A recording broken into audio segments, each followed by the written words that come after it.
Radha role model, Karunanidhi role model, Jayalalithaa role model, MGR role model. அவங்க role மாடல்லடா, விடு, வேற model, Dravida model. Karunanidhi role மாடலா தூக்கிக்கிட்டு, ஜெயலலிதா ரோல் மாடலா தூக்கிட்டு, எம்ஜிஆர் ரோல் மாடலா தூக்கிக்கிட்டு இன்னொரு புதிய கட்சி தமிழ்நாட்டில் எதற்கு? ஏற்கனவே ஒரு திமுக, ஒரு அதிமுக, ஒரு தேமுதிக, ஒரு மதிமுக, ஒரு அமமுக, ஒரு அமுக்குமுக, இப்படி இத்தனை மூக்கா இருக்கு. இத்தனை மூக்கா இருக்கும் போது எதுக்குடா தமிழக வெற்றிக்கிழமை தாவேக்காங்கிற இந்த கட்சி? Karunanidhi role model. எவ்வளவு ஆபத்தான அரசியல்வாதி என்பதை அறிவார்ந்த தமிழ் சமூக தம்பிகள் புரிந்து கொள்ளணும். அவன் ஆபத்தான அரசியல்வாதி. அவனுக்கு ஓட்டு வேணும் என்றால், அண்ணன் பழனி பாபா சொன்னார்ல, அவன் குஷ்பு கூட கூட்டி வைப்பான்னு, அவன் சில்க் சுமிதா கூட கூட்டி வைப்பான். யார் சொன்னாரு? அந்த கருணாநிதிய. இவன் ஒரு சின்ன கருணாநிதி, அவ்வளவுதான். ஒரு சின்ன கருணாநிதி.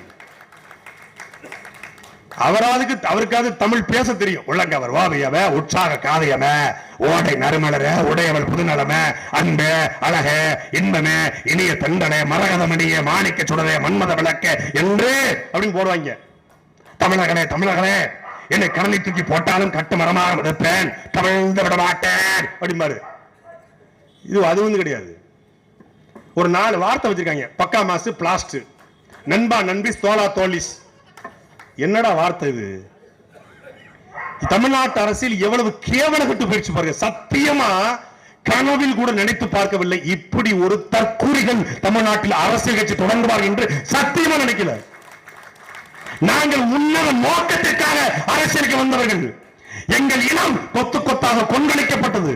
ஈழத்திலே கொத்து கொத்தாக இங்கு இனம் கொள்ளடிக்கப்படுவது ஐயோ காப்பாற்ற யாருமே இல்லையா என்று கேட்டு, நாமே இனி நம் இனத்தை காப்பாற்றும் என்று நம்முடைய வழியை துடைக்க நாமே வழியாக மாறுவோம் என்று உருவான கட்சி தான் நாம் ஒரு கட்சி. காங்கிரசையும் துணைந்த திமுகவையும் வேரோடும் வேரடி மண்ணோடும் வீழ்த்துவது எங்கள் இலக்கு என்று வந்த கட்சி. இன்னைக்கு இந்த சின்ன பயலுக அரசியல் என்னன்னே தெரியாத பிள்ளக்கா பயலுக, அரசியல் என்றால் மக்களுக்கான சேவை, அதற்கான தேவை, அதான் அரசியல்.